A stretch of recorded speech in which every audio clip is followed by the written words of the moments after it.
Don't lick my face. Okay, hello and welcome back to my channel. I am Bria Valentine and this is Remy himself. He is my little Jack Russell Chihuahua. 10 out of 10. Craziest guy I know. Alright, so today's video, I'm trying to get him to like just hang out, just chill with me.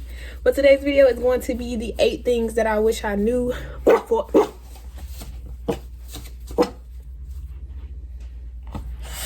Hey, cut it out. The 8 things I wish I knew before I got a dog. Yeah, so stay tuned if you want to hear those 8 things.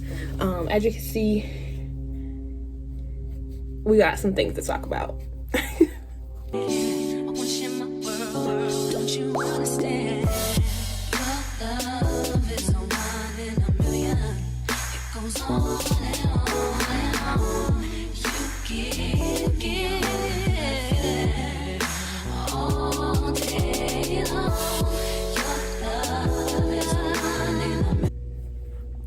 Okay, so I made a little list. Remy is unfortunately not going to join us for the rest of this list because he hears noises outside. He's not a camera guy. That's his mom. That's me. But anyways, so number 1, how much time does your dog need? That's something that I wish I looked a little bit more into. I did look into what a Jack Russell Chihuahua is before the girl gave him to me. I knew he was high energy. I knew he was gonna love to bark. But like, just think about the time that needs to go into a dog. You gotta, for one, they poop and pee all the time. Like, your life is gonna become standing outside telling your dog, like, hey, go potty, go to the bathroom, like, let's go outside. That's gonna be your new vocab. Like, you're gonna do that first thing in the morning, last thing before you go to bed. It just know that's just kind of one of the things I feel like you forget about when you're like, oh, I just want to get this baby, I just want this dog. But you gotta think, this man gonna have to go to the bathroom, you gotta feed him, you're gonna have to play with them, like, you're gonna have to take off work if that guy has to go to the vet.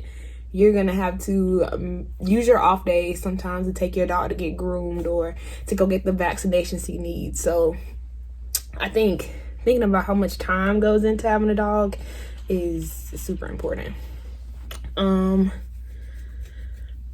I would say expenses is another thing that I kind of overlooked in my excitement going into getting a dog. I would say you have the regular things like food and toys and like buying a cage if you're going to crate train your dog, or replacing things that are getting tore up because you're trying to teach your dog to not bother your stuff while it's out. So it's just expect to spend a little bit of money, because when I go in the store, I'm like, oh my gosh, Remy would love that. Like, that's just how I am now. And I've added him to my budget because 9 times out of 10, I'm going to buy him something. He's going to need food. He's going to need to go to the vet.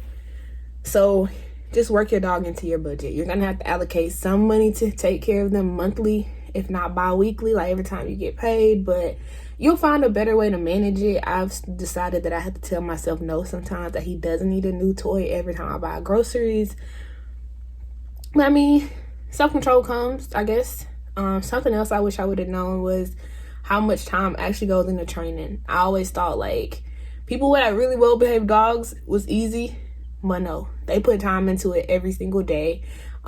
It's something you got to do with them every time you get up, every day. If you want to set a boundary, you not let him on the couch, you got to stick to that boundary. Because sometimes they're just looking cute and you're just like, come on, just get on the couch. But it's deciding what you want your dog to do and being able to stick to the rules you're going to set, because it's easy to be cold one night or just they're giving you the puppy eyes and you're just like, just get on the bed, just come on.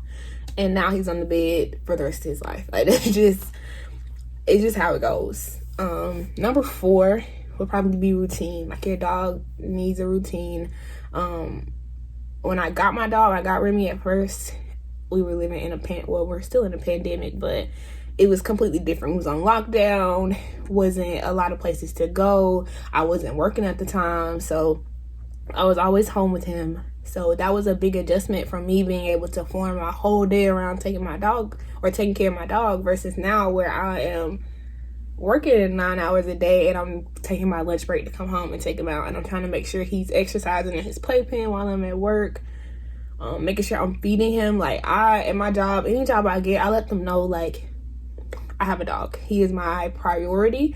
I will be taking my dog out. I will not be letting my dog sit up, pin up in the playpen all day long. Like, that's something you have to be willing to set that boundary, because I work at a job. If we get busy, people won't take a break. But me, my dog's gonna have to go to the bathroom. My dog needs to see me. He needs some interaction. And, you know, I wanna, at some point, maybe, I don't know if he'll like daycare. That's also an option if he worked full time. But I just don't know if Remy would be happy with that. Maybe we could try it for like short periods of time and gradually grow to him going to a daycare. But that goes into expenses category as well. I don't know if I'm ready to add that on as a weekly bill to be taking my dog to daycare. Number 5 would be like space. I wish I knew how much space dogs take up. Remy has a corner in my closet of stuff. Like, he has a rain jacket, he has other leashes, other collars, other harnesses, he has treats, his vitamins are in there, his heartworm prevention medicine is in there. Then he has a crate with toys, and then he has his own crate as well as a playpen. So it's just like, I didn't know I was gonna have another person kind of moving in. You know, I know my dog was gonna have bowls and a cage and a few toys, but I've had him headed into 2 years now, so it has grown exponentially. I think Remy needs his own room, so just consider that before you get a dog. Think about, like, do I have the space for the dog right now? Especially if you're like Remy, he's small to medium. Think about having, like, I was looking at a German Shepherd before I got Remy. That fell through, and I'm honestly not that I wouldn't love to have a German Shepherd, but I don't think I have room. Like, my apartment now is not built for a big dog. Like, I just couldn't imagine that right now. So when I have a house, great, of course, yes. But apartment life, you need to consider how much space you have versus whatever dog or breed you're considering getting. Because every day I'm thinking, really, you gonna have to pay some bills. We're gonna have to add to the rent so we can add another room, because you gotta get up out of here. Number 6 would probably be patience. I would say getting a new puppy. Those are some of the toughest months, because you got this dog who is away from who he thought his mom was gonna be, his family. He's in a completely new environment. He's adjusting to you as well as you're adjusting to him. So you're trying to lay down rules like, hey, don't pee on my carpet, or hey, don't unroll all the tissue in the bathroom. So I'm just gonna say, you got to take those first puppy months into account. Like, you got to be ready to, like, take a deep breath, clean up the mess, and move on. Because quickly, it was easy for me to be like, dang, why did I get a dog? Like, why did I even head this way? But yeah, I would say patience is key, because I was second guessing if I was a good dog parent for a while, because Remy just at first wasn't getting it. Like, but then after, like, doing it with him every day, taking him outside or using a grass pad, or I started him on a grass pad first, because when I got him, he was like 3 months old, which he wasn't really supposed to be outside, because he didn't have all his shots. His other owner hadn't gotten those done.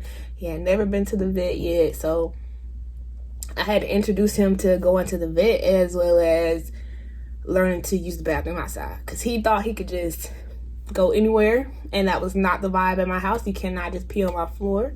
I bought a new comforter, just put it on my bed, a new white comforter, put it on my bed, and I could leave. I walked out of my room, I walked back in, I just set the bag by the door. That's how long I was gone. Not long at all.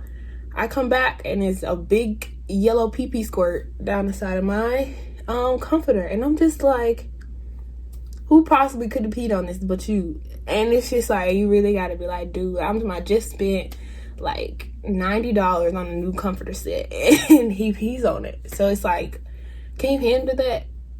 Do you have that kind of patience to just be like, oh my gosh, this is a no-no, dude. Like, you can't pee in here. So it's just, you're gonna need patience, because you're gonna have to do the same thing over and over again, because they're not a human. Just because you are like no and screaming and hollering, it's not going to stop anything. It's going to take repetition, you showing them what's acceptable, rewarding good behavior. So just consider that. Do I have the patience to raise a puppy?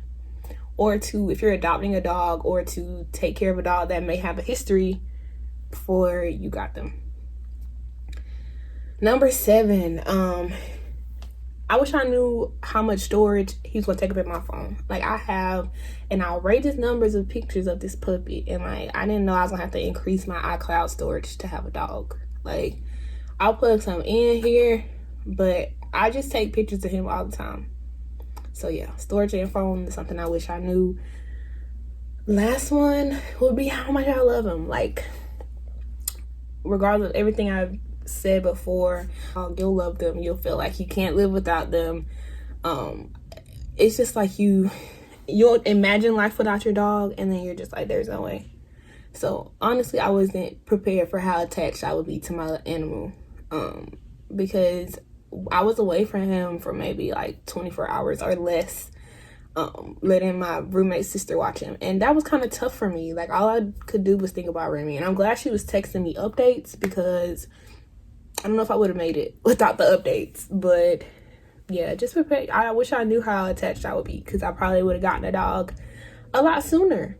But yeah, just consider the other like 6 steps or 7 steps before getting to that point, because I promise you're gonna love them. They'll be one of the best choices you made, but also there are also a lot of responsibilities, because you want to make sure you're creating a happy dog, you're giving him the best life possible, and like, does your life right now align with giving that dog a happy life? And thanks so much for tuning in. That's all I got for you. Don't forget to like, comment, and subscribe, and I will see you guys in my next video. Between me and you, I feel a chemistry. I won't let no one come and take